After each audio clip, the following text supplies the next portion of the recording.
time now for Coming In Hot with Brent Wallace and former Ottawa Senator Jason York.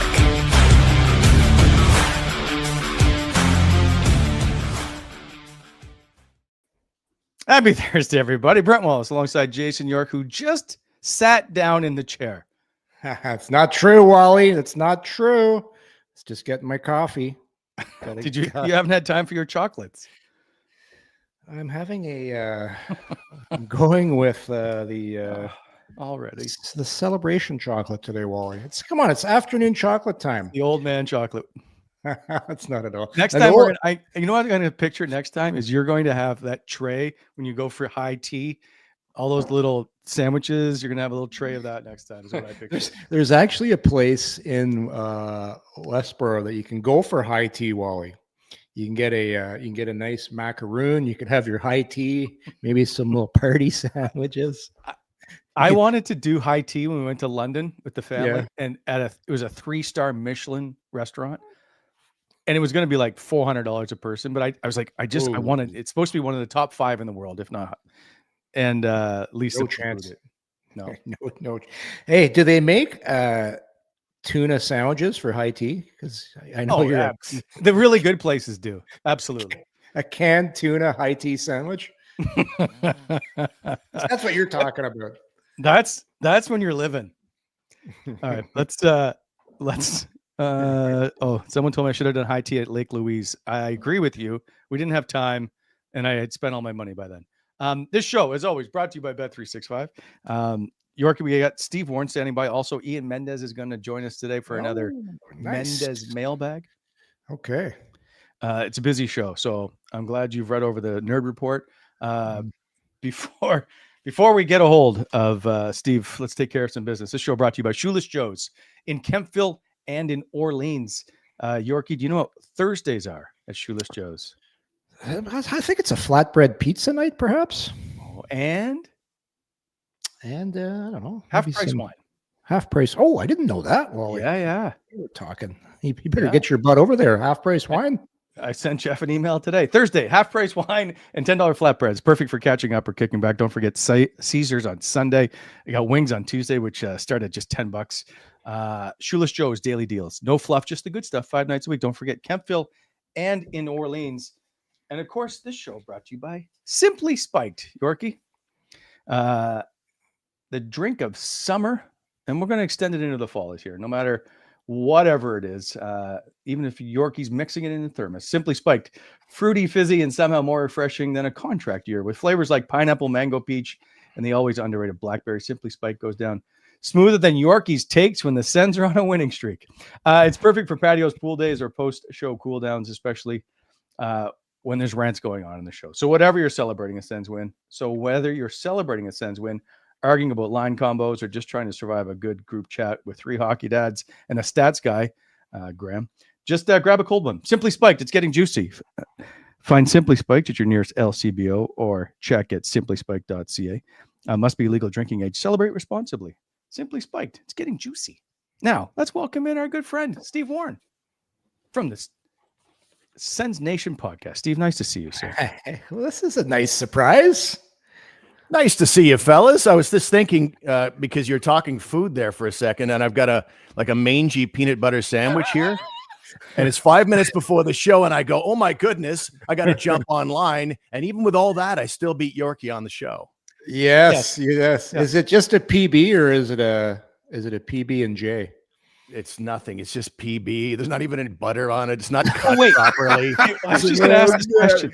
Do you put butter on your peanut butter sandwich? It depends. Is it a good bread? If it's just I can sometimes put butter on. I like it's the olive oil margarine I use actually. A margarine. Oh, a margarine. Other question, Warnsey, is it a natural peanut butter, or are you like the old Jiffy, Skippy, or are you health wise? I'm trying to figure out here. I can be healthy in some areas, but I definitely go Kraft with the 9 pounds of icing sugar in there. So that's probably where I go first. Did you know Jif peanut butter couldn't actually be called peanut butter because it didn't actually contain any peanuts? I did It was not made know of that. molasses. Is it GIF or Jif? I thought it was Jif. It's Jif. Jif. Okay, I think you said GIF with a hard G. Oh. 'Cause it's like the file in the video file online. It keeps saying, "Is that a GIF? Is that a GIF?" I don't even know. I don't know. We got lots to cover today, so we'll move on from. Well, we'll actually stay with food, but we do. We saw each other yesterday. Yorkie was invited. He didn't show up to the free food frenzy. Yeah, was it good? Yesterday. Was it good? Did they do like? Would you? What did you pillage, Wally? Like Okay. you were so excited to go. You should have seen this guy, Warnsey. It was like Christmas morning. He was like all giddy and gay yesterday. Oh, I'm getting free food. Woohoo. So it was. Listen, there was a lot of different things to sample. Like here's the menu. It was 2 pages. So lots of like they had tortilla pierogies. So at the concession stands, like braised beef shank grilled cheese sandwich. Wow. Loaded pretzel bites, tortilla kettle nachos, corn rib nachos, like smash burger, everything turkey sandwich, all kinds. The tortilla pierogies. And I asked Steve what he liked. The loaded poutine dog, the Ontario trout was supposed to be phenomenal. I didn't get to it. The Brady burger, the veggie hot dog, cocktails they had as well, non-alcoholic. They have a new bar set up, Yorkie, right lower gate 2. Yep. The ice level bar. It was amazing. So look here, Yorkie, if you haven't already eaten, I apologize because there's lots of food to be shown. This is the poutine hot dog. Steve, did you have the poutine hot dog? I had the poutine, but not the poutine hot dog. They had a poutine with like, instead of fries, they had those little potatoes that are sweet like candy. They had that instead of the fries mixed in. And it was, it was right by the bar where they had chicken parm sandwiches as well. Whoa. That was excellent, but I didn't have the poutine hot dogs. Okay, so I didn't see any of that. So I didn't get a chance to try it all, Yorkie. The poutine hot dog, my least favorite. Really? I thought you would not recommend. I thought you were going to say the trout, because you guys notice like trout. Anytime you go to a restaurant now, there's always like a trout on the menu. It's making a massive comeback today. Yes. Because I'd rather eat dried up peanut butter sandwiches than anything actually seafood. This over seafood. Yeah, I'm not a seafood guy. You're taking the peanut butter sandwich. You're Not worse even than I am. 100%. This is the smash burger, which I didn't see either. The tortilla or the pierogies were fantastic. Apparently, like that was the one dish that got all the attention. But yeah, there was tons of stuff. I probably didn't sample 2/3 of it, Yorkie. Now here's the joke though. So they have all this stuff laid out, like everything they have that's brand new that they have, by the way, different concession areas, 200 level, 100 level, all kinds of sweets, whatever. There's one thing that nobody touched after all this food. And guess what, Yorkie? Canned tuna? It's the vegetable trays. Not touched. This is at the end of the event. They're pristine. Because these are media guys. Media guys don't have veggies. They're not healthy. Like Homer Simpson once said, "You don't make friends with salad." You don't make friends with salad. It's just you don't make it made me chuckle. By the way, meetings. Do I call them the food company? If you haven't heard of meetings, they are now a sponsor, if you will. They're doing. Is it a short? It's a pulled pork somewhere. It was fantastic. They did a really good job with the little tater tots. I didn't think you could do that much with tater tots, but chef's kiss. It might be. It would arguably be in my top 2. So it'll be good this year. The food is definitely good, without question. But I found the whole thing interesting, fellas, because it started out for the media with a couple of player interviews, which I'm sure we'll talk about, over onto the one side, and then the buffets all over on the other side. So everybody kind of had their fill in the media of Brady Tkachuk and Jordan Spence, and then just flocked like locusts over to the buffet. And it reminded me, remember Charlie Brown Christmas, where they all go up to the tree and their arms are all waving around and they grab all the stuff, and then they go over here to Snoopy's doghouse and they grab all the stuff. That's what the image was for me. I thought it was great. then they all start dancing with their arms behind, like the so funny. Anyway, so the food was phenomenal. It was. It was It was really good. And I still didn't eat that much. I'm very disappointed. I didn't see the smash burger or the I poutine. know. Free food, Wally. I thought you'd be like just got a food coma. Yorkie, they have a drink for you that you're going to have to try. Oh, yeah? Yeah. So I'm trying to find bourbon. It is. Can they The get rum bourbon? punch was good. So it's a non-alcoholic bourbon, blackberry syrup, lime juice, Sprite, blackberries, and mint. It's called the Blackberry Bourbon. We do. So, Jake, there is a video of the bar if you want to play it. This is the Blackberry. Oh, yeah. So just before. Sweet. That's the black. No, it's at the beginning of this. I think we just missed it at the beginning. There's a Blackberry Bourbon. Anyway, the drinks were very, very good. That's the bar, Yorkie. That's at Lower Gate 2. Right there on the table. Oh, that thing. Nice. That thing. Oh, That thing. Beautiful. Beautiful. Anyway, all right. We can move on from the food, although I could still talk about it. And later in the show, so Dr. Pepper is now a sponsor of the show. Not the show, sorry, of the Sens. They got Dr. Pepper? Nice. We're working on it. They are sponsoring the away helmets this year, and they've also they're going to have obviously Dr. Pepper in the building. Dr. Pepper, hold on a second. Dr. Pepper is going to be on the helmets? The away helmets, yeah. Wow. Yeah. So Dr. Pepper stepping up. So I haven't had, and I think Ian Mendes is a big Dr. Pepper guy. I haven't had a Dr. Pepper since maybe I was 7. So I'm going to see if I still don't like it or not. Do you remember the commercial? I know Warne. Wouldn't you like to be a pepper too? Well, he's a pepper. Be a pepper, drink Dr. Pepper. The free money advertising they're getting right now. I was raised by television, fellas. You can't stop me. I love a good jingle. You're who's the kid that was raised? Was that Truman? Are you was it Truman that was raised? He was raised TV? on a television show. Truman Show. Yes, the Truman Show. One of my favorites. Yeah, it was good. All right. Okay. So to the Steve, did you have anything else on the food menu that you really enjoyed before we move on? The steak tomahawk with the mashed potato bed. Like, what's more underrated than a perfectly done mashed potato for starters? And they kind of chop the meat sort of slim. I felt like I could have laid about 9 different layers of steak tomahawk or tomahawk steak. I'm not sure if that's politically correct, even the name of it, but it was delicious. I'll tell you that. Sea salt crusted grilled tomahawk with Yukon Gold potato mash and butter glazed seasonal vegetables. It wasn't cooked well enough for me. Oh, here we go. Here we go. He likes his tomahawk well done, Warnsey. A well done tomahawk. No good. And so you have nothing to say about my dried up peanut butter sandwich, Brent. That's just terrible. Oh, okay. Player spoke. Oh, sorry.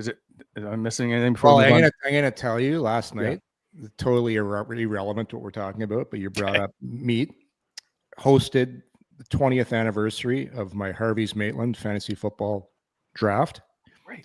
Perfect medium rare fillets on the barbecue last night. We toasted you, and actually one of the guys remarked, he's like, "There's no chance Brent Wallace is eating one of these steaks," and I'm like, "Probably not." So we had a cheers to you last night, Wally. As we enjoyed some beautiful tenderloins. It is the best. It is the best. I know people like doing ribeyes. People like doing New York's, whatever. But the easiest steak to barbecue is a tenderloin because it doesn't flame your barbecue, Wally. You could just it's you only get that flame and you get the squirt gun out. Tenderloins it's just so easy to do. See, I just let the flame go. Of course you do, because you want your steaks charred. I have nothing but flame on my barbecue right now because the heaters are broken. You know, the little perforations inside the not a heater, but little perforations. The burner. Thank you. The perforations have all ripped, and so it's basically I might as well just throw all my food in a campfire the way I'm heating it right now. It's ridiculous. I'll be over later. Thank you. Before we go, we will get your NFL pick maybe for this year. We'll see what Yorkie's going to pick as well. So Brady and Jordan Spence spoke. I'm going to say Jordan didn't say anything he didn't already say on our show earlier last week. So great to see him, though. He's such a good kid. Very well liked. Brady didn't say much either. And I know, Steve, you just wrote an article about Brady just saying we want more next year. I'm not sure what else you could say at this point. And I'm not taking a shot. I'm just like, yeah, let's see what this team can do. You have to say the right things at this time of the year. That you're the captain, and what else are you going to say? You're not going to say something along the lines of, well, we're not sure we can do this again. Well, what a great year, but we're not sure we're going to accomplish that again. That was really, really something. You're thinking it's a media event and everything is positive, and that applies to the captain and that applies to Jordan Spence. You're going to say all the right things at this time of year because, I mean, it really is an exciting time. We're days away from training camp. Hope springs eternal. And after 8 years of not being in the playoffs, this team got there. And I can't remember. It's been a long. I mean, you go back to 2017. That's the last time I was. Maybe even not that year. I don't know if I expect them to go to the conference final that year. But this is a very exciting time if you're a Sens fan, obviously. Without question. And I will say, Jordan Spence, as Yorkie, as he alluded to it, they're spending all their time together. They're playing golf together. They all got together. Sunday, the team. Oh, the guys are. Yeah. You were like, weren't you spying on them at the Hunt Club or something? You were hiding in the bushes. Well, I got my sources. So, and that's where they're playing a lot of. So Jordan's been playing at the Hunt Club. Anyway, So, have you talked to Spence, Warne? You know what? That's the first time I heard him on your show last week, I guess it was. And what a good kid, eh? Super impressed. It was just. There's not a bit of arrogance there. He was just on to have some fun. He was honest. His answers were all sincere. And I mean, nobody goes into it and tries to bring in, I don't want a character guy. I want one of those low character guys. So to say that the Senators are stocking up on those types of guys, well, all teams are trying to do that. But it seems like the Senators are successful in that area right now. And Spence is just the latest name. I don't know. Like, have you guys watched that Cowboys series on Netflix lately? Yeah. Jerry Jones had, you know what? I'm going to bring in this guy. He's crazy and they don't want him. Anyhow, times have changed, but 100% agree with you on Spence. He's not that old either. Like, he's a 2001. 24. He's just turning 24. He just very humble, but there's a confidence behind him too. Like, he's humble, but he can still tell the kid, like, he's just not going to come in. And because I think he's got a really good opportunity here, guys, with Jensen probably not starting the season. He's got a chance to come in right away, play some elevated minutes. And I think it's the perfect storm for him. Perfect storm. I think he's going to be one of the most surprising players to start the season off. I'm not going to be surprised, but I think he's going to come out guns a-blazing. Yeah, I mean, if Jensen isn't ready, then it opens up a whole world of possibilities. Not just from where Spence will play. Like, where does he fall on the right shot pecking order? But then you go beyond that and you say, who does he fit best with on that left side? Because I think he could be a top 4 guy if Jensen's not there. But at the same time, maybe he fits better as far as what each guy brings to the table with a Tyler Kleven. Kleven is a guy that likes to play a more physical game, stay at home. Maybe that will allow Spence to roam. You put him up with, say, Thomas Chabot, for example. Is that the right fit? I don't know, but that's all to be sorted out at training camp.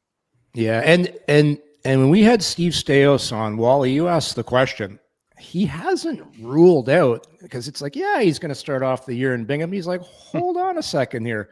We're going to let the players decide who goes and who stays. So we'll see what with Yakimchuk does at camp. Like, that's going to be interesting too. Like, I don't foresee him, but you never know. Like, that's the one thing I like about how they do things now in Ottawa with Staios and Dave Poulin.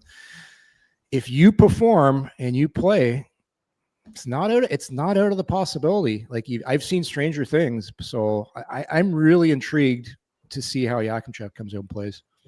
Yeah, that's the one name for me that I'm intrigued by, because as we were saying earlier, what else do you say at this time of year? How demotivating would it be for a player like a Jan Yannick or an Arthur Kaliev, who probably aren't going to start the year with this team? I think that's like almost 100%. How demotivating is it to say, yeah, we're not going to really look at those guys seriously. We'll send them to Belleville. Of course, you're going to keep the door open for everybody. So I think there's a bit of lip service involved here, fellas. Yeah. But having said that, Carter Yakimchuk happens to be your very best prospect. So I certainly think that when Steve Staios talks about Yakimchuk in that regard, he says it with some sincerity. I think so. And if Carter Yakimchuk can help you win a hockey game, he's going to be in the lineup. 100%. Right? That's all it comes down to. Because guess what? Travis Green is not having beers with the guys later. He just wants to win a hockey game. Yeah, and I think you're looking at Yakimchuk.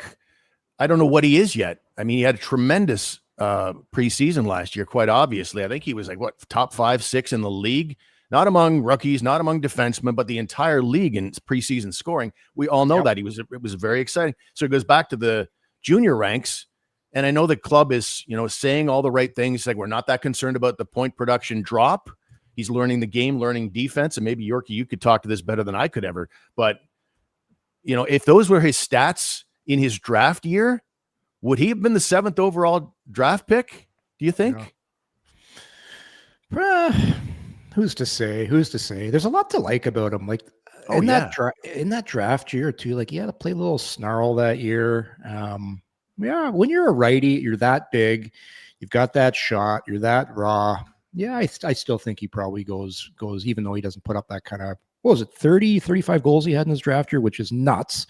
But yeah, well, I'm super excited to see how he plays in the exhibition games. I know it's not the regular season because the defense has changed. Like, when he was at the training camp last year, nobody really knew. Well, I knew, but people didn't really know how Jensen was going to turn out. They didn't know that. Like, everybody knew how good Sanderson. Here. Oh, we did. That's bad. But nobody knew that Sanderson was going to keep getting better and all of a sudden be on the Olympic team and be that good. Like, Ottawa's defense is at a different level than they were at last year's training camp. Now you throw Spence into the mix. Now you throw Clevin in after that great playoff he had. Matt and Paolo's now here when he wasn't really here last year. He was going to Belleville. So I'm not that it's going to be tougher for Yakimchuk. I think it'll actually be easier because these guys are going to be easier to play with now because they're that much, especially Clevin, especially Matt and Paolo.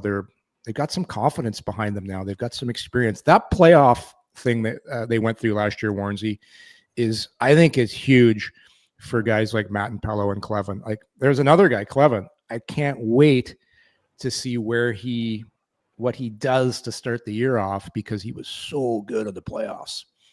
Oh, yeah. It's invaluable, and every guy will talk about it in those terms. But one last thought on Yakimchuk.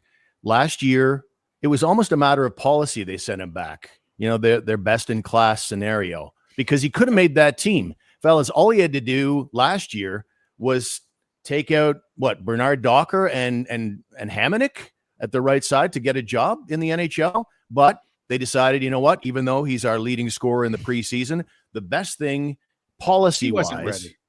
Well, I mean, was he ready compared to Hamonic and Bernard Docker? Would he not have been an upgrade on those two guys based on what you saw last year? Over the course of the season, no, because the preseason is a whole different world of hockey. But based once on the games start for real.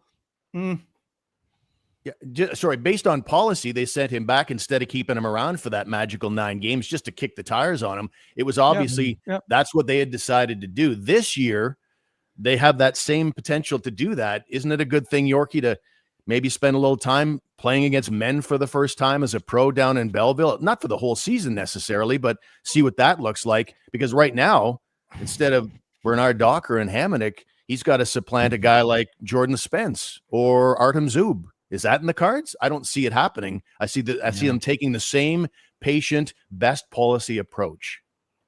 Is Graham Nichols back there somewhere, Warnesy? We have like a Hamonic counter we do on the show every time he brings up Hammer's name.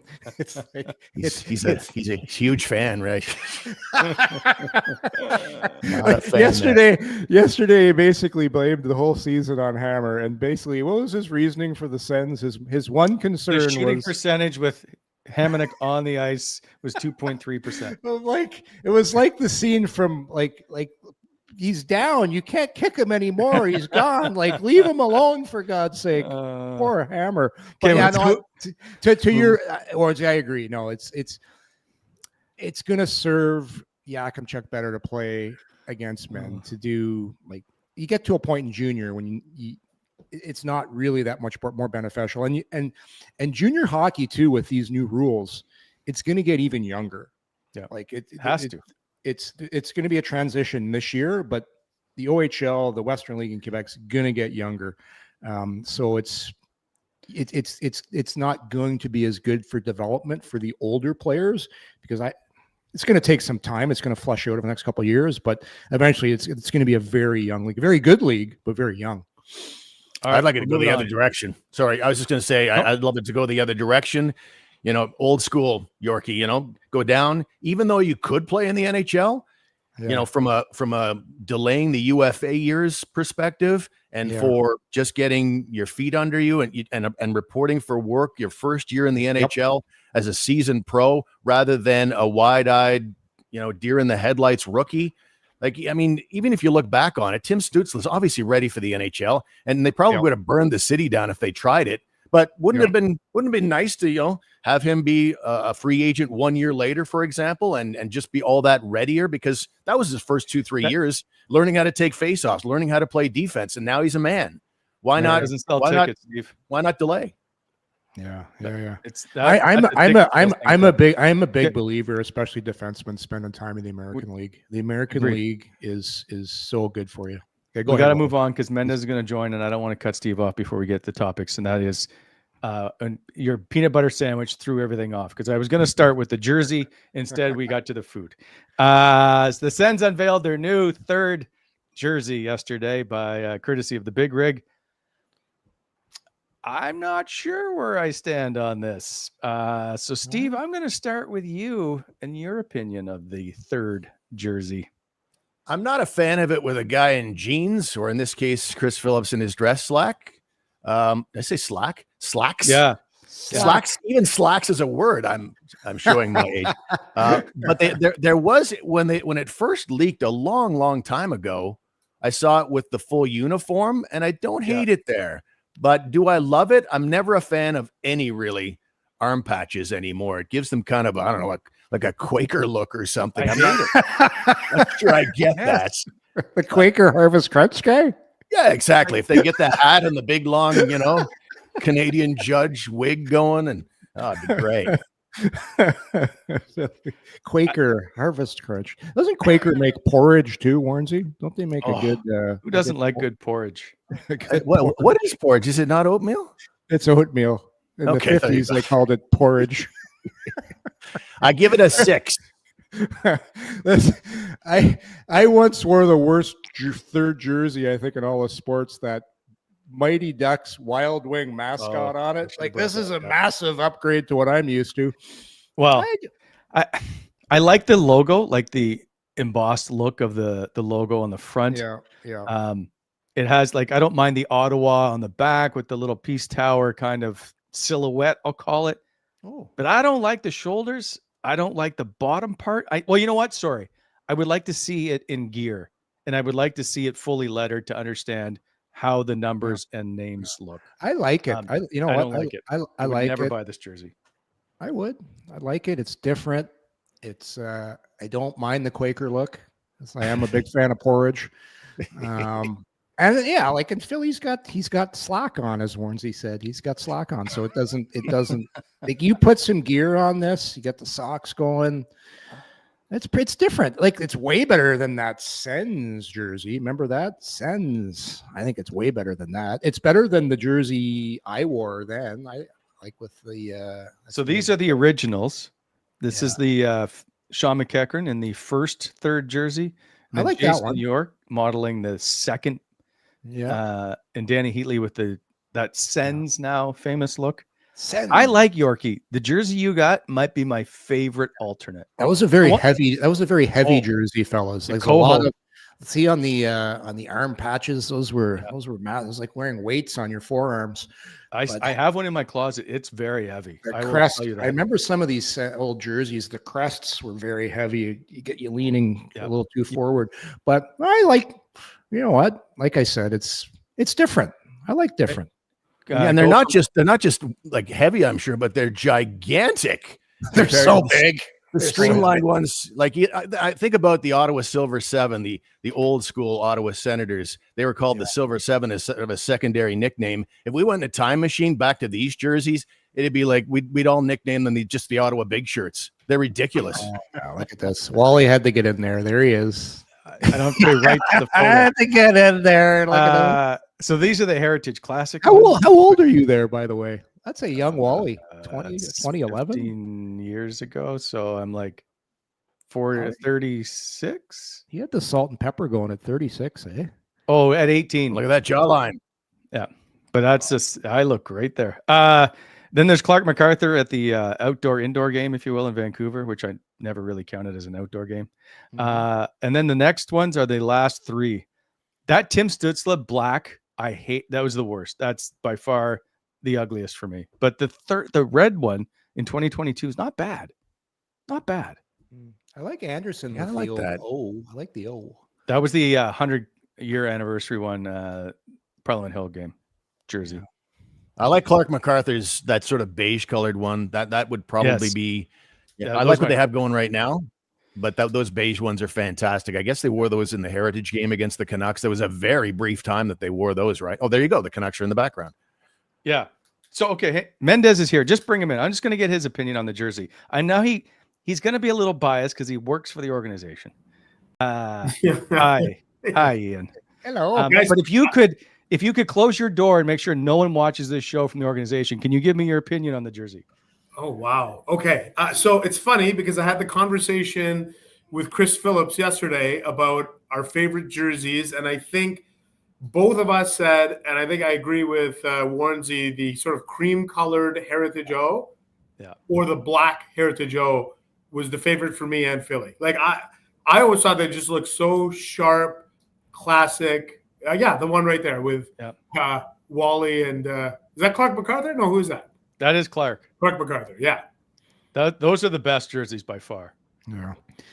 You know what? Anyway. I wouldn't mind a little outside the box thinking. Remember that guy that came onto the ice that one time, the senator with the sword, and he like talked to the fans? You know the guy I'm talking about there, Ian. The one that had the stuff written on his arm. 2008 against Pittsburgh, Gladiator guy. Yeah, get him and paste him on a jersey. Just put Gladiator guy. Those things would sell like hotcakes. Like they would be unbelievable. You know what they have in the office here? And I've always said, like, we should create like a Senators Hall of Fame. They actually have, the helmet that the guy wore. It's here in the office. And I'm like, we should be putting that on display. Go get it. Get it on. I want to just. Yeah. Oh, I'm all for that. There needs to be, like a display area. You got the room. Yeah. Make that happen. What else? Okay, so then what else is going in your Senators Hall of Fame? I'm thinking, well, we could. Can we get the hockey stick back from the Hall of Fame with Alfie's shootout goal? Yeah. Okay, that's Brian Pothier's stick, by the way, but that's okay. The puck that scored to send them to the Stanley Cup final when Alfie beat Ryan Miller. Yep. It'd have to be Neil Brady goal, maybe some gloves from Neil Brady. In the first game, the win. What about Kasper's Dogovin's stick from the shootout? With the upside down, absolutely. Yeah. I'd say we'd have to get my stick from the 12 shot on goal game. That's got to be in there for two. Eh? They burnt that using it. That's got to be in there. Like, come on. You got to have Tom Chorsky's Buddha icon. Yes. Peter Schaefer's bent stick. Yeah. What a goal that was! Oh my goodness. Can we get Schaefer a piece in Dallas? Yes. It's ridiculous, that goal. It's one of my favorites. Maybe my favorite Senator goal all time. See, I'm going to be a little get laughed at. Damian Rhodes' leopard print jockstrap. Yes, that's great, Wally. I like where you're going here. Okay. Alexei Yashin's black turtleneck. I think we got to get that in there. No, I would rather. Why not Alexei Yashin's contract from the 99-2000 season? Oh, and have it be voiced by Marshall Johnston. Oh, Marshall Johnston. Love Alexei will not play this year. What about this, fellas? And it's a little gross. Hear me out. The shrapnel from Ty Domi's nose after the fight with Brian McGrattan. There was a lot of cleaning up that night. Yeah. It may not be that popular of a souvenir, but I like it. Okay. Yeah. That's maybe we'll just just maybe a visual of it. The Someone did say the half of Alfie's broken stick that got him suspended in Toronto. Yep. The Lalim Martian helmet. I love the Lalim Martian helmet. Classic. That's a classic. That's got to be in there. Sorry, Alexander I sidetracked this entire conversation. I know, you just took over. Fictitious Hall of Fame. We're gonna build it. Yeah, let's do it. Okay, it's NFL time, so I know you're probably nervous, like everybody, because you're a Dallas Cowboy fan, Ian. I'm wearing my Cowboy socks today, guys. So I'll get all your picks right now, if you will. And Mendes, I don't even know if the Cowboys really bother me, because I actually am a Cowboy fan, but they so bother me because of the way they play when everybody predicts them that they're going to win at something at some point. They never do. Ian, what are your feelings on the Dallas Cowboys season ahead? Wow, look at this.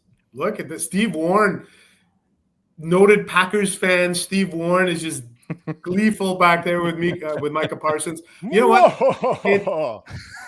My expectations are somewhere between 7 and 10, record of winning 7, losing 10, and maybe if everything goes well, 9 and 8. Wow, that's not very optimistic. No, and that's probably right where they should be. Probably a losing season ahead. Even 7 and 10 might be a touch optimistic, but we'll see. Yeah, something's got to change. Warnsey, where are you at? What's going to happen this season? In general, that's a good question. I really think the Washington Commanders, with the quarterback they have, like they're flying under the radar a little bit, and they wouldn't shock me, and I certainly wouldn't shock. I know it sounds homerism, but Green Bay Packers, with the addition of Micah Parsons, I just I feel like that needs to be said again for Ian's sake. No, I don't want to bring it up, but he's broken now, so it's okay. Yeah. That's fair. It's the That's fair. best trade they ever made. Yeah. By the way, can we just take one moment here, and hopefully somebody screen grabs this, to appreciate the fact that right now we have, from back in the day, we have the complete lineup from a TSN 1200. We got a morning show, midday show, and the drive show right here. We got Tigor, we got In the Box, and we got the drive right here. Wow. Come on. Oh my God. Let's go. And I think you and I actually did an NFL preview show for a single season. We did. Oh God. I got to tell you. Wow. Still to this day, the best NFL pick'em was Mrs. Jerome's picking the berry picking. That was so good. You wrote that script for you too, didn't you, Wardsey? Like, that was such good radio.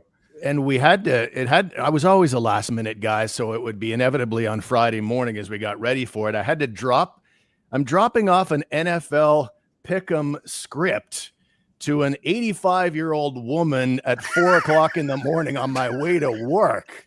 And so every once in a while, people would be out walking their dog really early, and they're seeing this guy get out of his car and sneak up to a home in Hunt Club Road and sticking stuff in her mailbox. And what are you doing over there? And so, that was an interesting time in my life, writing NFL selections for an 85-year-old woman to read. It was such good. It was so good. So good. Oh my God. Here's what I'm hoping for this NFL season, fellas. I had 3rd pick in the fantasy draft last night, and I went Saquon Barkley. So I'm wishing for a healthy season for one Saquon Barkley. And I don't care who wins. I just want him to be healthy. I want to see the Buffalo Bills do well. Yeah, that's what a lot of people do, but it ain't happening. I'm not, like, I didn't grow up a Bills fan. They've been through so much. I think they finally have a team-ish. You think so? That might be able to do something. So let's see. Let's move on. Ian, although, Jake, can we just run, because we spent so much money to build the Mendes mailbag opening? Can we just run it? Oh, wow. He gets an opening. Wow. I get a full opening. So don't get too excited.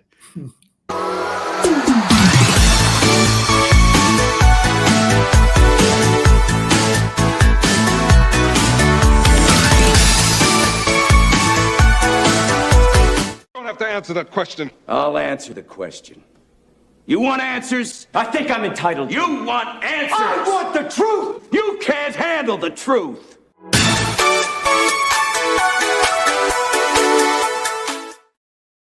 This show just continues to be weird. That is high production value. Did you order the code red or not? It's like it kind of reminds me like a little bit of a Flashdance theme too. Like we need some of those little leggings they had, and get maybe Mendes with the water coming on them. Oh boy. What a feeling. Since you're, this is a touchy subject, but I'm going to bring up the radio broadcast travel. Yeah. And since Steve, you're here, you worked a long time with TSN 1200. And I want to start by saying there is no winner in any of this. But Ian, from your point of view, obviously a difficult decision for the organization, but and I'll explain it the best way I can. Under the contract, the team was to pay for the travel for Dean and Gord on the road. This year, they went to the Sens or to Bell Media and said, "Hey, we'd like not to pay it this year." For lack of a better term. And Bell Media said, "Okay." Bell could have taken and paid it if they wanted to. And it's my understanding that's basically where it's at. And there's lots of other things like contract negotiations maybe going on about rights for next year, and maybe Bell did it as goodwill, all that stuff. It's not good to not have them on the road, without question. But I understand it because the Toronto Maple Leafs don't travel. Montreal doesn't travel. St. Louis is now simulcasting. I think there's a couple others. I'm not 100% sure. Ian, you worked in radio. You understand it. It's just, it's not, nobody wins, to be honest. No, and I think where the biggest loss is, obviously, and it's not an easy decision, right? But the biggest loss comes from, it's not even, I think if you ask Dean and Gord or anybody that's traveling on the road, it's the connection with the players and the coaches and the conversations that you can have to help build your broadcast. That's the bigger loss. And I think really what's tough, and this happened to me even when I was with The Athletic in my last couple of years, like it was very, like I would go on the road, there would hardly be any other media traveling. And that's the toughest part, right? Is that you want, I think is, if I look at this, if I put my fans hat on, you want content on the road. You want questions on the road. You want, like, so that's to me the part where it's good. It's going to be a challenge, right? But like you said, Toronto and Montreal, they don't do it. But the difference is, I think probably for their market is a lot more of their media do travel on the road, right? Without question. And listen, the LA Kings don't have anybody that covers their team. They flew people from Toronto this year to cover their team. Like, it's the state of the media in 2025, right? Like, agreed. It's if you go back to Wally when you and I were on the road a lot in the kind of the early 2000s, mid 2000s, and you think about not even playoffs, just think about regular season games, a big Senators game. There would be the TV crew, the radio crew. There would be one or two writers from the Citizen, the Sun, Le Droit. Like it was a group of like 8 to 10 people traveling to every road game, right? Yep. Even photogs. Yeah. Right. Like if I'm not mistaken, the Citizen used to send a photog on the road. Like that stuff, but it gets really expensive. And everything now is, I'll say, not broken. Everything's splintered, if you will, into lots of different mediums. And the one thing about radio, and it's not a slight, is people now have the option to watch on their phone if they're in the car. I know if my son's in the car and the game's on, he's watching it on his phone, that kind of thing. And so that, again, has an impact. Yeah. No, and it's you know what? It's the state of the media in 2025 and the state of that portion of the media. You don't see the like even now when you go on the road or even when you come here to Ottawa, like it's not like what it was 10 or 15 years ago where there was massive scrums outside the visitors' room. Let's say the Washington Capitals come here to town to play.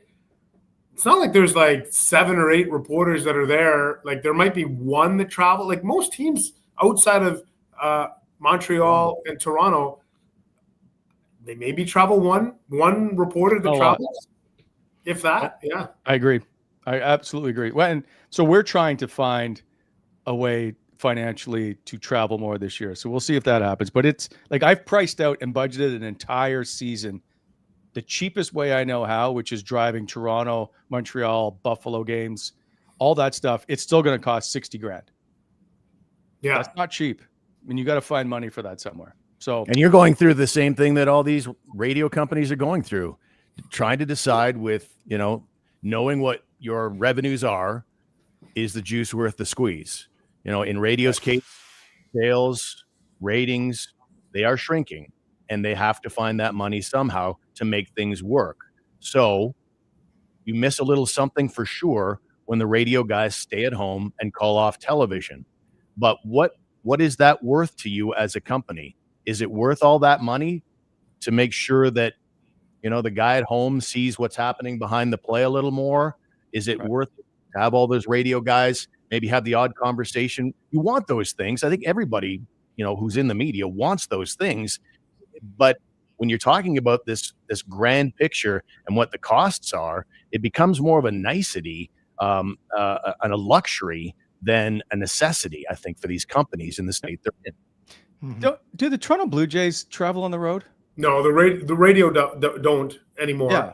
And I think what happened was there was also a bit of a recalibration in the COVID era, right? Like I think what happened was there was some broadcasters didn't go anywhere, right? In COVID, and then some afterward the fact were like, wow, look, and it's no different than work from home. A lot of companies just pivoted to work from home, and I think that's certainly the Blue Jays. But I want to say that was only like 2023 maybe that started, somewhere in that neighborhood, 2022, 2023. Somebody could correct me if I'm wrong, but it's becoming more common year by year in pro sports.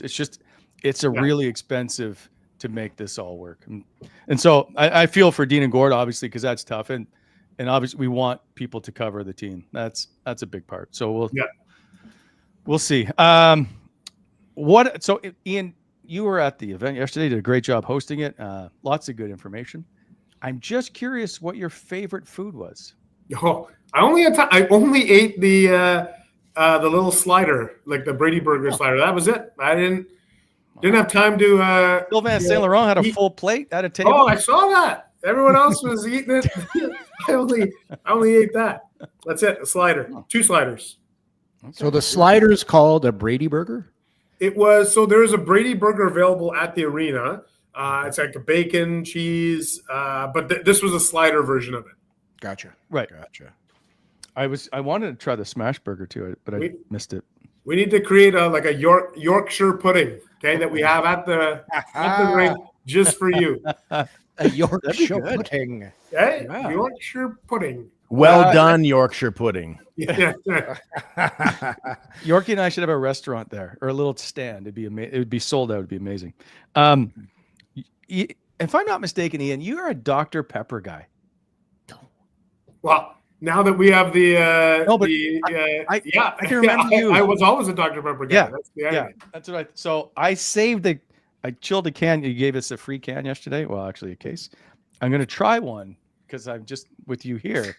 Wait, you've never had a Dr. Pepper? I don't remember that. I think I was like 7 or 8, and I've had it once in my life, and I don't remember liking it. So now we're going to watch Brent Wallace have a Dr. Pepper live? Yeah. Do you think this is going to go well? We're waiting. It's not sweet at all. Don't worry. No, that's not. Really? See, I love it. Just poo-pooing on Dr. Pepper. Yeah. It's terrible. You know what's good is a diet Dr. Pepper. It's 0 sugar. I have there's the Dr. Pepper Zero. That's the one Yeah. That's what this is. But it's almost like cilantro, where you talk to people, they're like either they love it or they hate it, and there's nobody in between on cilantro. I find like most people it's polarizing. I'm not a cilantro guy. You can't have a lot of cilantro, but I'm with you. It's okay. I wouldn't go to the store and buy it. That's all. No. It must be everywhere. I was going to say, Ian, was Tahiti treat not available? A Tahiti treat? Oh, what a pull. Yeah. Do they still make that? I think I saw it a couple of years ago. I don't think I've ever heard of it. Is it like a swamp water? Is it Tahiti treat's like a fruit punch? Oh my god! Like it's like vodka. The stickiest thing you could ever have is a Tahiti. Like you don't ever want to spill a Tahiti treat. Is it like Hawaiian punch? Yeah, no. I think carbonated Hawaiian punch. I think Yorkie has it right. Swamp water. Like if you were ever like at the hockey canteen at the arena and you just go to each one of them, try it all. It's That's at the Tahiti treat. LCBO.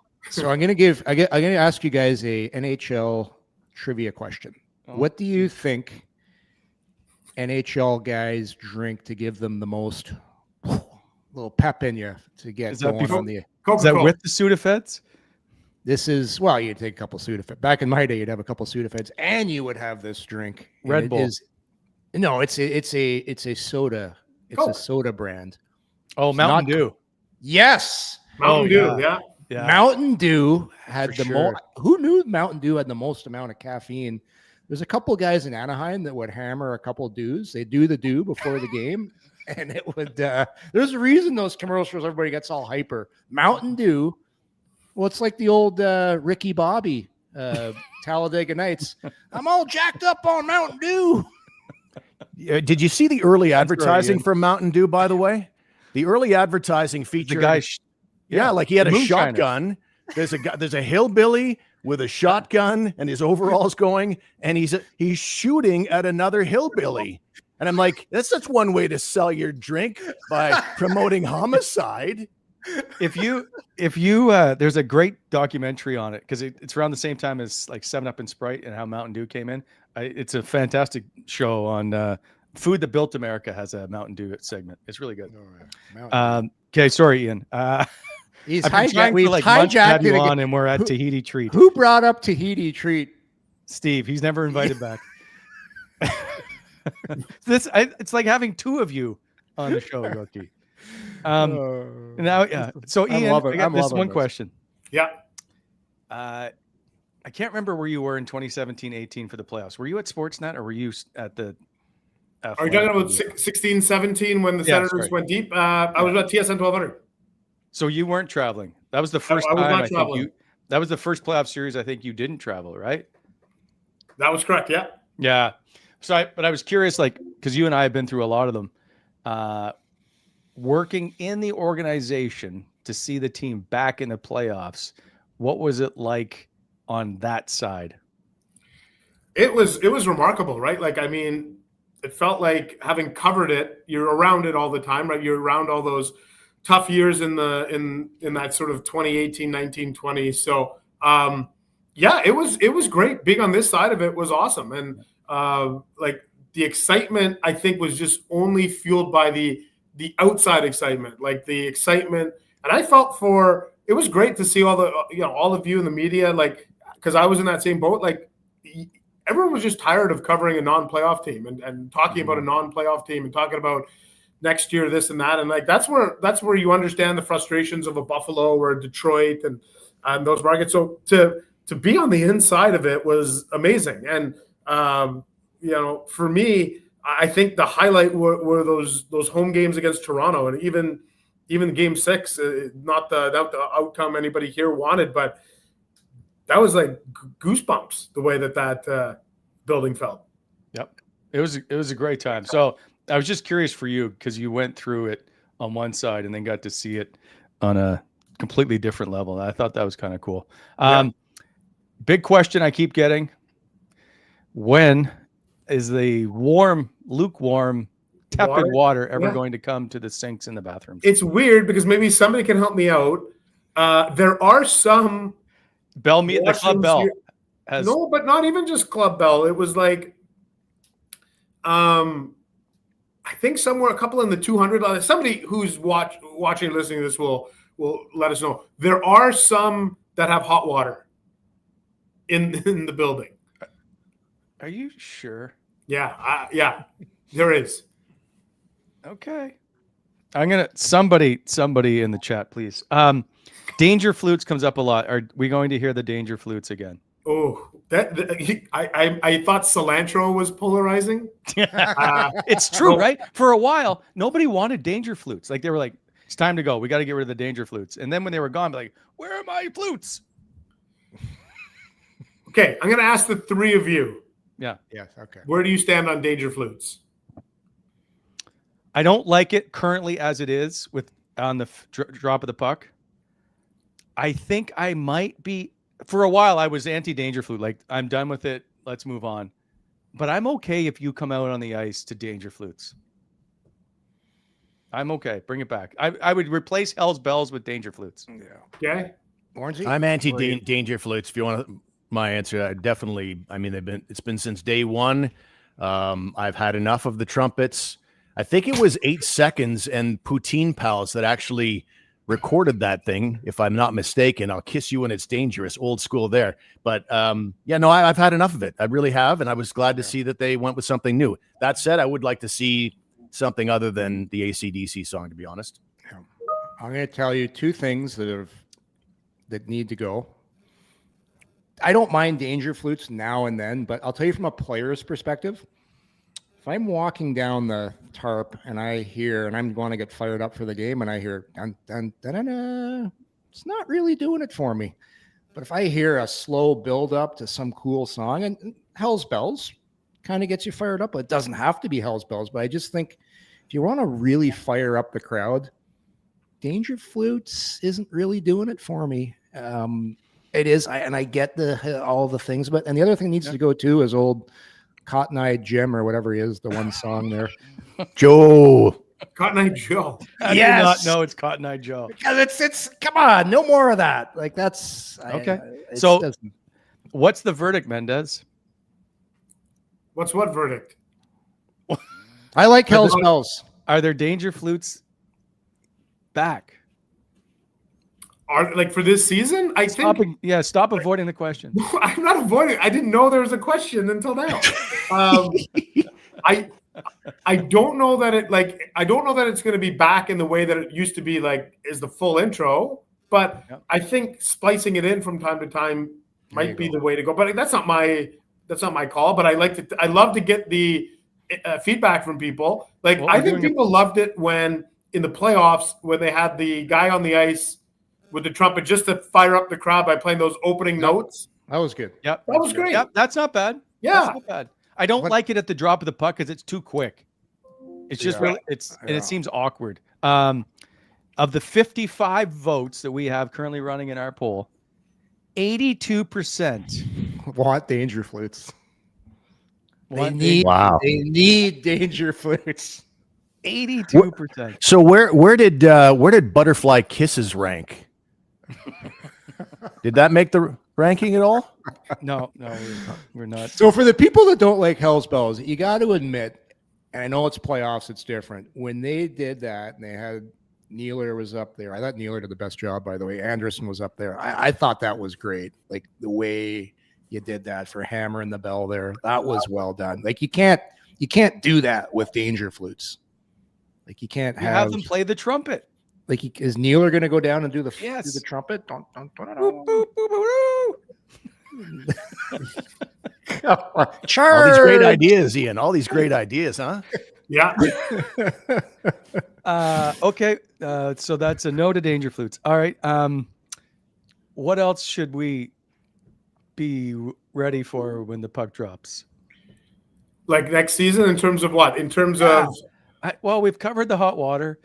Danger flutes. By the way, everybody says you are basically full of shit. Ian, you have lied. I'm telling you, there's no one so far that has said yes. People are like, no chance. Oh my gosh. Did you guys go into the building yesterday? Because to see the new seats that are in the 100 level? I saw them earlier when we were there, but I have seen the one. Yeah, they're great. I'm all for it. So that's part of the problem, right, Mendes? You're going downtown sooner than later, if you will. So trying to do a bunch of upgrades is obviously, you're like, man, are we going to get any money back for doing this? I'm assuming is part of the thinking, and there will be no new scoreboard. No, yeah, like for like this season, you mean, or like just even for like the next 3 years or so. Like, there's going to be no major. I can think of capital expenditures if you're about to spend $1 billion to build a new arena. Yeah. So no, what do you look at? Like, what does Wally want this season? Oh, I would love the press box to actually not tear my knees apart because of that stupid little cable thing at the bottom. I've ruined my pants as it's been caught on the wire. That would be number one for me. Or a chair that the back doesn't fall over on every time you sit down. I hear a lot of fans complain about that. Yeah. And Wally wants more free food too. Yes. More free food.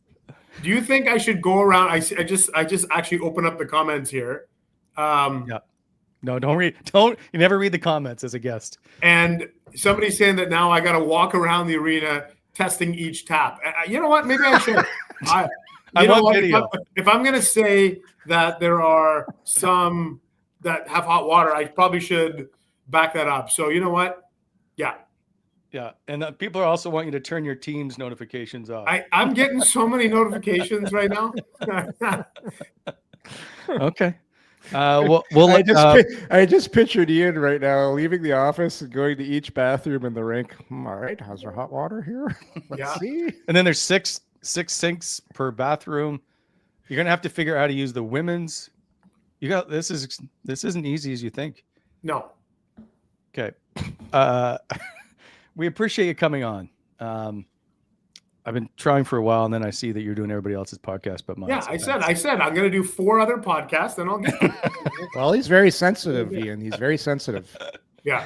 Okay, I appreciate your time, sir. We'll let you go. But this is a great 1200 reunion. Yeah, I mean, Steve's show was much better than yours, but yours was okay. Yeah. I opened the door for Steve. He didn't say anything. All right. No, I love this show. All right, guys. We'll see you. Have a good one. Appreciate it. All right, Steve, and I apologize. I didn't mean to keep you actually this long.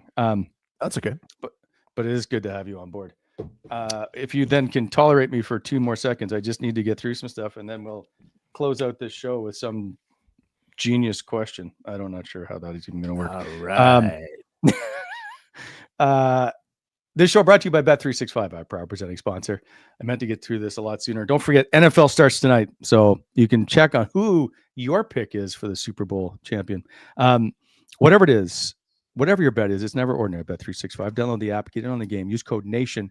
Must be 19 or older. Ontario only. Please play responsibly. If you or someone who has a gambling problem, visit connectsontario.ca. I'm picking the Bills and Yorkie. Yeah, and I thought we had a different one, Jake, but that's okay. Oh, I got the different one. Well, I got the memo from our good friends at BI. You know the ones helping to shape the Ottawa Valley. Right now, they're looking for help. They need some great people to join their team. If you're a welder, a laborer, a mechanic, or a concrete pro, BI wants to hear from you.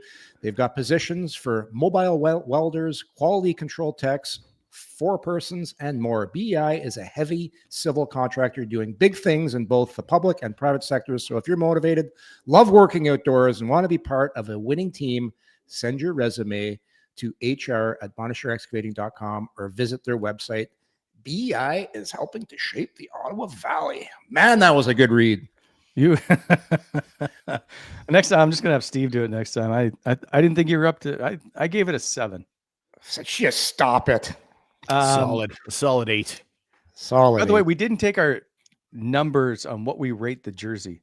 Steve, if I were to ask you on a number of 1 to 10, is this a Wally-o-meter again? We have a concern-o-meter, but I don't have a jersey-o-meter choice. Where do you rank the jersey on a scale of 1 to 10? Because of the Quaker effect. And I think I mentioned it earlier, but I may have been shut out by an internet glitch, but 6 is where I have it. Oh, okay. Yeah. Take another look at this. Although a 10 to Philly for that walk-in yesterday. Oh, yeah, it was pretty good. So good. Watch the video. Very good. We can't see the back. We only have a front view here. The back just has Ottawa on it. There we go. Is Philly going to actually the Ottawa part might be my favorite. Come on, Philly, do a spin here. I want to see the back. He was asked to do a spin, and it got to. That's it. He's very stiff. Yeah, I like it. I'm gonna go. You know what? It's different. I like porridge. I like Quaker. I'm gonna go shoulders. 8. I'm gonna hate go the 8. shoulders. It is that I will say I really like. I hope they adopt this logo on the front. Same here. I'm 100% on this. It's a great logo. I think Warne said this earlier. This will look a lot better in full gear too when you have the pants and everything. Well, it's throwing me off. So it's a 3 for me until I see the 3. Oh, wow. Yeah. Just hammering the new jersey sales. But Joe Kernan just gave a great idea. Gold buckets. Here, like the shiny Vegas ones? Yeah. Something like, yeah, I'm okay with that. I'm going to go on my chat GPT and I'm going to take a picture. I'm going to say, You and your chat. put this jersey with Philly's head in full equipment. And we'll be able to see. It'll do it in like, just take 2 minutes. You haven't used it enough to understand that that's not likely going to happen. 100% it's going to happen. Well, I've got I pay for the upgraded pro version of ChatGPT. And speaking of upgrades, have I got like the softening effect on my face right now? Is that what's happening there? Can Jake follow me around all day with that softening effect? Because I think I've got it going on there. You look great. Oh, I'm usually leathery and wrinkly, but this is solid. You got like a Botox forehead though. Yes. No wrinkles. Steve, you don't know how much I appreciate that your internet hasn't dipped, hasn't nothing. It's fantastic. Yorkie, we never know if he's on the shed Wi-Fi or shed Wi-Fi is not pretty. It's not pretty. So I appreciate just this works. Yep. Well, capitalpodcast.ca, which is my small podcast company, would not function very well with the 10 podcasts I have in my stable of clients if I was glitching out all the time. I'd pretty much be fired immediately. Well, you know what? Maybe give that memo to Yorkie. Yeah, I'm good. I figured out my Wi-Fi problems. I was actually on the phone complaining to Bell, this Wi-Fi sucks. All of a sudden, oh shit, I'm on the shed Wi-Fi. Click, my fault. If you're still with us, please, I'll take a moment to say like and subscribe, which I never do. But however, our show, I believe this year should start to pick up some momentum as we look to do some things here. And as one person pointed out to me today, I look stressed. Oh, do you? Not stressed for. Life is good. You had a great day yesterday. You had some free food. Your podcast numbers are up. Looks like the same old Wally to me. He actually looks kind of tan with the filter they're using on him. It's just my high blood pressure and the Dr. Pepper. That you're not a fan of. You don't like Dr. Pepper. It's growing on me a little. Yeah. It's got to be diet. I'm sorry. It has a bit of a Red Bull feel to it. Yeah. It's just cherry Coke. Yeah. Like pretty well, right? That's pretty well what it is. It's like cherry Coke. That's fair. All right, Steve, last thing I have to ask before you go, and I apologize because you're probably waiting just to end this stream, is it's too late for this anyway, so it's already gone crusty and dry. So crusty. Butter sandwich.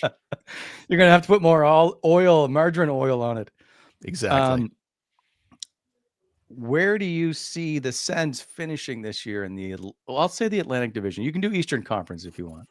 Well, I've already declared I think they're a contender this year. I'm probably way more bullish than most people on the Ottawa Senators. I feel like they don't have many weaknesses any longer. I'd like to see them be a little more physical than they currently are. They may need some help in the playoffs. Some other team that is physical to take out a Florida Panthers team, for example. But sometimes those chess pieces align themselves. I do think they're going to be legitimately an Atlantic Division playoff team, not a wild card, but sliding in there in somewhere in the top 3, and it'll be as tight as it always is. But I'm probably more bullish on the Ottawa Senators than most people are. Wow. So who's out of the big 3, we'll call them? I think that Toronto is really going to miss the likes of Mitchell Marner. And I feel like they have a chance to dip a little this year. I'm still not sold on their goaltending. So I think they're a team that could flip-flop with the Sens into a wild card situation. And how long are the Tampa Bay Lightning going to continue they've been going for so long with the same coach, with a lot of the same core guys, with all due respect to Steven Stamkos. But I think that they're eventually going to hit a wall. So those would be the 2 teams that I think would come out of the top 3 to make room for the Sens. When is Florida going to get tired of winning? Like, you think sooner or later, all the just straight fatigue, short summers, something's got to give. Like, you can't keep doing this, can you? Well, especially the way they play. It's not like they play hard. It's play with your hair on fire every shift, highly physical out there. And you're starting to see a little bit of the wear and tear with Matthew Tkachuk probably missing several months to start the season. So, you can't play that way forever, and you can, but you may not stay on top forever. But I certainly think there's one more year where Florida could be right there and then maybe fade after that. Did you hear? We had Mark Stone on with us, and he talked about Sam Bennett when he was chatting with him at the Four Nations. And Bennett's like, I can't play like I do in the playoffs for regular seasons. I'd be dead. Yeah, it's humanly impossible. Like it's crazy how hard those guys play in the playoffs. Yeah, fans don't realize that. I think sometimes they'll rage about effort level in October. The reality is you can't go 100% every shift and lose your mind every shift. You'd like to think that's possible, but the wear and tear, you'd have nothing left by the time the trade deadline rolled around, let alone the playoffs. Yeah. The only thing about Florida, two things. One is the fatigue of having the deep playoff runs year after year. The other part is, does that CBA rule about having to be cap compliant in the playoffs come into effect? Is it going to cost some teams putting players on their roster? That's what I'm interested to see. It's such a good change. Of course, it makes a difference. It's an amazing change. It's you're setting the table for fairness, and the only people that I ever hear that don't complain about that are the teams that do it religiously, like a Vegas or a Tampa or a Florida. They tend to do it, and I'm glad that they've closed that loophole. It's just not fair. Yeah. I'm interested to see how it plays out. All right, Yorkie's nap is scheduled. Your sandwich is stale. I apologize. Nice to see you, Steve. Cookie time. Don't forget, you can follow Steve, who still writes for the Hockey News, puts out articles every day, it seems. Great work. And then, of course, not the Steve Warne Project, but the Sens Nation podcast with you and Greg Kennedy every week, at least once. Do you go twice a week? Twice a week. Yeah. Yep. The old velvety burgundy voice of Greg Kennedy. Got a great job. Cigarettes, they're not good for many things, but they are good for that deep resonant voice. It's good. Shout out to Greg. I love Greg. Greg coached my kid. Yeah. 1 year. Anyway. All right.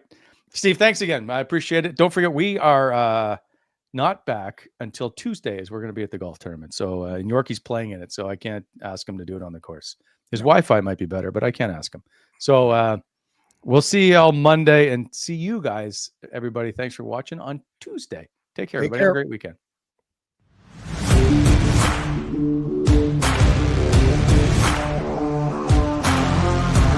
Thanks for tuning in to Coming In Hot.